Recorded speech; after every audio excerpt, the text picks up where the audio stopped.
Hi, everybody. We have a very special guest in studio with us today. This is Tatum Everett, Minnesota Vikings on-air talent. Correct. I wanted to make sure that I got that right. I know. It's like when I do the same thing. Like if have a network talent person on the air, I'm like, oh my God, am I going to get their title right? What do I What say? if I get it wrong? They're going to judge me. So no, you did perfect. Okay, perfect. We are here celebrating National Girls and Women in Sports Day today. So fun to have you in here Well, to thanks. talk about your career. Yes. Your Yeah, career. it's been a long journey. Yeah, well, it usually is in this Right? business. Seriously. So let's just first start out and talk about what got you into sports. You know, I kind of feel like it's the same story with you, similarly, Julia, because I know you're from the South, and in the South, where we're from, I'm from Louisiana, Arkansas, that is like the only thing that matters. Yes. Football on a Friday night, high school is huge. You've got LSU or colleges, and really that's the only pro sport in town that matters. Yep. Sorry, Pelicans. And and so I grew up just like around that environment, around football, and that's really what I just fell in love with the fandom, with the pageantry, with the game, the strategy, all of it. And I love to talk. It was really, it came naturally. It was a gift. And so when my mom was like talking to me like one day, she's like, well, you could do that on the TV. We're watching College Game Day or we're watching Sideline Reporters. And I was like, you know what? Yeah, I could. And so, like, literally, I kid you not, ever since I was probably in 7th grade, I was like, this is what I want to do. Wow. I know, it's kind of strange. I even I even went into a broadcasting class in high school a year early because I convinced the teacher that I was going to be a broadcaster. And you were right. I was. And you were right to do so. Isn't that funny? I know. Okay, so you went to LSU. Yep. I know. Went to LSU. I know. We have a rivalry going on in our friendship, LSU, Alabama. In case Yeah, you guys didn't one know. week a year, we are not friends. Yeah. Only that week, though. That's it. You went to LSU. Mm-hmm. Talk to me about your career beginnings. Yeah, LSU was a really good school to get a sports background in because you've got so many opportunities. ESPN's on campus all the time. You have the ability, you have student media, so you can kind of like get a feel for what it's like, make those connections. And I'll be really honest with you, I didn't try that hard in college to do it. We didn't have YouTube and Twitter and all the kinds of things. Like I struggled making a website at the time. Like this was back in the dinosaur ages, it feels like. And so I didn't take it all that seriously. I thought it'd be really easy to get a job and make a reel and stuff. And turns out it wasn't. Right. But getting internships, I think, was the biggest key for me. Like at stations like KARE 11 and shadowing those that have done it before. Because again, I almost felt like because of the time I was in, local TV was the route. Yes. And now there are so many other opportunities. I mean, like we're on a streaming show right now. That would have never happened, back when I started out. know. So my job right now at the Vikings didn't exist when I was going through school. Yeah, team reporters are kind of a new thing. I mean, maybe like the last 12, 15 years, and that kind of dates where I was back in college. Oh, please. You look 25. Oh, so. thanks. That's what everybody I'll says come on to this me. all the When time. they meet you and I introduce you, they're like, wait, she's not in her mid-20s? She's way older. What is- We're not going to go into that, folks. Anyways. Okay, so what was your first job out of college? Oh, I love this question because I think it really makes people, especially I think people outside of the state of Louisiana go like, I'm sorry, where? Where? I started at a cable station in Morgan City, Louisiana. You may have heard of it because I think it's been hit by a lot of hurricanes. Yep. It's in the bayou. It's not a very small town, and it was a cable station, so it was not an affiliate, and it's literally not on the Nielsen rankings list. Wow. Because we only reported on one county, call them parishes. So I was a one-person department. I had a really nice camera, really nice editing system, and then I would take all of that and put it on a thumb drive into a 1970s live truck where you edit tape to tape. And so I would take my highly edited video, put it on a tape, and then we would tape the news at a makeshift wine bar in front of one of these things. Wow. No one will ever see those videos. Okay. They're nowhere to We'll be found. find them. I have gotten rid of them. No, so I was there for a year and a half. Then I went to Texas. for like a year and a half. And then I went to Louisiana, and I was in Shreveport, Louisiana, so North Louisiana, for about 5.5 years, working my way up through being a weekend anchor to a sports director. Then I went to Nashville.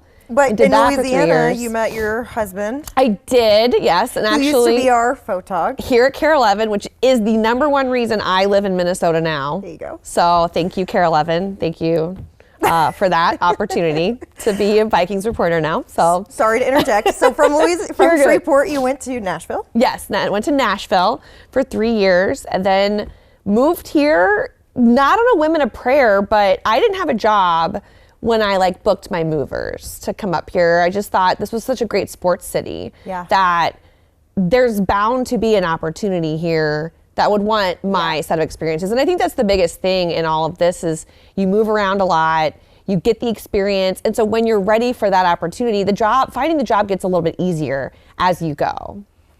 Yeah. Because it took me about 6 months out of college to find a job. Yeah, I would say it took me 3 months Yeah. out of graduating. My dad was like, "What are you doing?" I was bartending during Yeah. that time. Oh, I was a music school receptionist. Yeah. And for anybody that thinks that this job is glamorous, I was probably making more money bartending than I did when I got my first job in television. Okay, can we talk numbers? Are we allowed to talk numbers? Yeah, absolutely. It's My free first for all. job was $10.50 an hour. And my dad was like, "You can make more money as a cashier at a grocery store, Yeah. Tatum. What are you doing? You have a degree." I want to say mine was like $12.50. yeah. Thankfully, Florida didn't have But you income know tax. what? But here's the kicker. Here's the kicker. I took a pay cut to go to Texas to a real affiliate station because it was a real news station with live news. I had not done a live shot. Oh, I didn't even think about that. I know. So then when I went to Texas to do that, I took a $2 an hour pay cut Wow. for a few months. And then they were like, "Wow, you don't suck. Here's $10.50 an hour again." And I was like, so much. "Thank you." Yeah, so anybody that thinks that this job No. is glamorous or anything, you really have to go through it before. I mean, most people do. There's yeah. sure anomalies. And that's wonderful. And I wish, Yeah. I wish that was me. It wasn't, but I wouldn't be as confident in what I Right. do without the journey. Right. By like any stretch I of the wasn't ready imagination. by any means No. when I graduated college to be on. any No, kind of I waterfront watched the anything. stuff back in Shreveport, and I'm like, why'd Nashville hire me? Like, I'm like, what's Yep, going on? I get that. Okay, when we come back, we're talking more about Tatum's career, what she's learned along the way, what she does day to day, and obviously women in sports.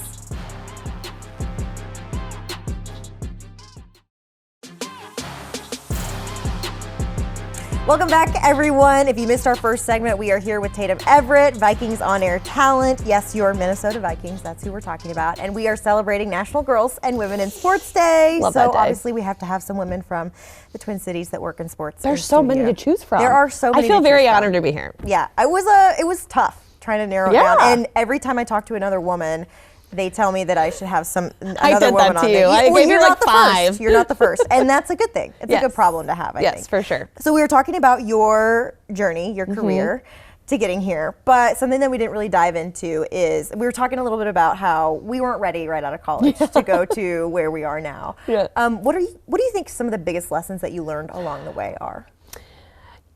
So for those who want to do what we do, or just in general for women in like, I think more so for what Professionally. we're doing right now. okay. Yeah, for me, I still struggle with confidence and being my like true authentic self. Yeah. I feel like I'm getting a little bit better at that. I think once you hit your 30s and maybe like late 30s, you're like, if you don't like me, you don't like me. Like Right. I'm starting to give less I'm already about there. it. Yeah, I'm kind of like, yeah, well, that's good. I'm learning That's from you, good. though. Oh, Yeah. I mean, sure, stuff still gets to me every now and then, but I do think confidence is the thing that it's hard to find. And I think we do so much comparison. And I think I was really, really guilty of that early Right, on when, yes. my journey took a long time to get to Nashville. I didn't get to Nashville till I was 30. So it was like 10 years of, am I worthy of being in a top 15 market? Right. Am I talented enough to do it? And I think that sometimes, it was almost like every time I couldn't, I was like, but I know, like I would never Right, accept right. it. So it's almost like believing in yourself and not accepting no, having the confidence, being your authentic self. And I do think that comparison can be your downfall. And everyone's journey is so different. And when you get to a certain point, I think you just lift each other up. And I think that's like what's more important. Like I'm in a really, really cool spot right now too, where I love where I work and I love my job. Right. That I'm not looking for something for like the first time ever. Right. Which gives me so much joy watching others get ready and look for other things and see them get new opportunities, because I think before I would get jealous. Yeah. You know? I think that's something that several of the women that I've talked to celebrate National Girls and Women in Sports Day is there, and a lot of us can only speak to the Twin Cities. Sure. But it is very much relying on the other women that are working. We work in sports broadcast, obviously. Small community. It is a small when it comes down to it, but too. it's tight knit, and it's such a wonderful group that there is no comparison. Yeah. It's very much women supporting women. I feel like maybe we're lucky in that sense, but also I think maybe not. A lot of communities are like that when it comes to women's I hope sports. that's where we're trending more than anything, because there's space for everyone. And I think that we've really learned that. I mean, the sports jobs, as we talked about in the first segment, have just quadrupled the amount of opportunities between streaming and just the different entities that are like realizing that being on social media and having a platform is so important. So there's so many different ways to be in sports broadcasting and to be successful. You know, you don't just have to do one route that's like, you know, etched for you along the way. So I think it's really cool. And it's important that women support women, because the more women that are getting these roles, the more opportunity there is for the next generation. That you know, and that's what's so cool about watching all this too, is just the resurgence of women's sports being more popular. Women broadcasters are more accepted. Like, it just feels like there's a more even playing field year after year, and I really truly love that. What do you think? Because I think we're being very authentic here. Yeah, sure. What is your biggest blunder in television, would you say? Is there something that like sticks something out? I did? Yeah. Because here's the thing, what you see most of the time from us is we hope it's a polished product. Yes. But a lot of people don't see when we did start out maybe in small markets and we had some kind of mistake.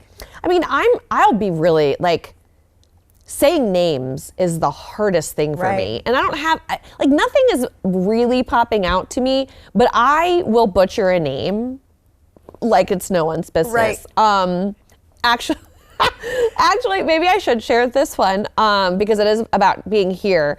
When Kwesi got the job as the GM for the Vikings, I struggled with his last name and how to pronounce it. And it's funny because I think one of the reasons I struggled is because he said it differently, PR said it differently, the fans say it differently, and I was like, well, what is it? I just don't know. Yeah. And that happens a lot with athletes. yes, and I sit down and I'm doing the GM interview, big one-on-one interview with our new GM. Hadn't had one in like 15 years. Right. And I had to re-say his name about 5 different times while he's sitting there. Because I kept saying, I don't even remember, honestly. I can say it like no one's business now. But I have in that moment, I'm like, new GM. I'm like in my tweed coat, sweating probably, because I'm like, I have to say his name over and over again in front of literally an audience of people in a studio. I was like, that was probably mortifying, honestly. I walked away from that and I was like, that was actually one of those moments where it was worse than how it felt. Yeah. It definitely always it was worse than how it felt. Yes. Oh, I was going to say, that's why I paused and said it slowly, because I was like, I have to make sure I say this correctly. I feel like it was worse than how it felt. Oh, wow. Okay. Yeah. But we're tight now, and I can say his name Kwesi, just fine. And he's such a cool, laid-back guy anyways. That was pretty mortifying for me. Yeah. So names for me have always been my Achilles heel. Not your strong suit. No, even if you practice it. Yeah. Because one thing about the teleprompter that people don't talk about is that you can say it in your head 100 times correctly, and then you get on air and you read it and you say it differently, and your brain doesn't even realize it. Yes, and that's why I put in the teleprompter like an enunciation that's just completely that never really helped me either. But I learned that from our Will Hall here. He taught me a lot about that. Pronunciation. He never you has go an in issue with it. Yeah. But then sometimes there's like the breaks, because the line will break. Oh, yeah. And so that would mess me up. You guys are getting an inside look. It's like this is inside baseball of like teleprompters now. Okay, so let's talk about your time here in Minnesota. Yeah. We'll talk a little bit more about it after the break. Sure. But you're liking it so far? I love it. I really do. I think football has always been the space I wanted to work. Right. And I always felt like I had to know about the other sports in order to talk about football. Right. And so to have a job in the NFL as one of 32, and not even 32 because not all teams have my job, one of 32 reporters, I feel so lucky and special because this is a dream job for me to be able to do this. And now, like, it's almost like I don't want to go anywhere. I don't want to. I want to be in the NFL, this is it, and I don't have as like I finally feel like I found where I want to be in the industry because I think that's a hard thing too, like pinpointing It is. what avenue you want to be in. I want to stay in football, and even if I'm not on air, I love football. I just want to be in this space for as long as they'll have me, I guess. Yeah. In an industry that tells you to constantly climb and climb and climb, it gets hard. Sometimes you have to look back and just enjoy where you're at. You do, and we love Minnesota, we do. All right, when we come back, we're gonna talk to Tatum a little bit more about her day-to-day life, what she's doing, and also how you're inspiring the next generation. I hope so.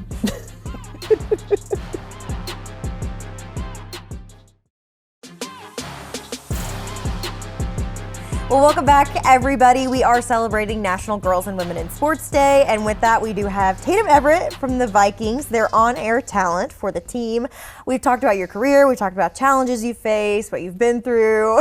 It's a tough biz, but you are finally in a spot that you really love. Yeah. So let's talk about it a little Sure. bit. In particular, Yeah. training camp during the season, kind of what your days look like there. Yeah, you know, it's funny because everyone's always like, oh, do you have an off season? Because like right now it's off season. So Right. like Fridays are a little bit slow for me, Right. sure. But no, there is no off season. We go to NFL Honors soon. I go to Combine. I go to owners meetings. I go to, well, the draft coming up. Then we'll have mini camp OTAs. Then we get a break in June. Then we have training camp in July. And then we do it all over again until January. Yeah. It doesn't stop. It's fun though. It's so fun. I love that the NFL is a 24/7, 365 league. And you know, for me, I also have like another piece to my job. I do on-air stuff, so I love getting to do my interviews with players. Right. We host a weekly podcast. But a lot of what I do that people don't see is that anything that I'm on, like shows that we do, I get to use my TV skills, so the things that I learned from being in the local TV industry there. So I'm producing shows, I'm managing content products from the idea all the way to the execution to the publication. And so I get to see a lot of the behind the scenes stuff. And content managing is actually like a real, it feels like a real career behind what I do. And it's really been kind of fun to flex that muscle as well as my honor stuff. Because I mean, you know, to be frank, and this is not a downside, but there's just not as many on-air opportunities. We don't have a nightly show, weekly thing. So a lot of my day, which isn't the most terrible thing, I get home at a decent hour. I live a normal person's schedule. Yeah. There's a lot of perks with that side of things, but I don't do as many on-air things. But you know, I do travel with the team. So when they travel, we leave on Saturday, we get back Sunday, depending on what time the kickoff is at God knows when. And so that's always a really fun part, to be able to tell the story of the team, give the temperature of the team. It helps being around them and seeing them all the time. I mean, they're our coworkers technically. And we all work in the same space. So within the Vikings facility, we have TCO studio, we have a podcast studio, a whole like operation of like 45 people working in our Vikings Entertainment Network. Right. And so a lot goes on all the time, and it's a lot of creative people and a lot of organizational needs. And so that's kind of where my other side of my job title comes in. I do want to know, because you have such a public role with the team. You know, you're on the field doing the Legends Connections every home game. So if you're ever at a Vikings game and you were wondering who it was that was talking to the Vikings Legends, that's Tatum that's doing Hello, that. nice to meet you. But you also, I mean, people see you, people follow you on social media. Sometimes people are not nice in what they say. So how do you handle that? I think sometimes that's what people wonder the most about our jobs, is handling criticism just from people on the internet. Yeah. And you know, for the most part, Minnesota fans are great. They are, and they care a little bit more about like what we're talking about or the people we're talking about, which I appreciate. Right. You know, like you didn't go on Vikings.com to criticize the outfit I wore or how my hair looked or what weight I'm at. Like you didn't go online and criticize that this time around. They're really good about that stuff. No, granted, there are people that think I'm terrible at my job, Right. which is totally fine. Yeah. You know, like you're not going to win everyone over. I think just this goes back to the confidence we talked about earlier, where you just have to know you did a good job and like you're you, and you don't know what that person's been up to or their story.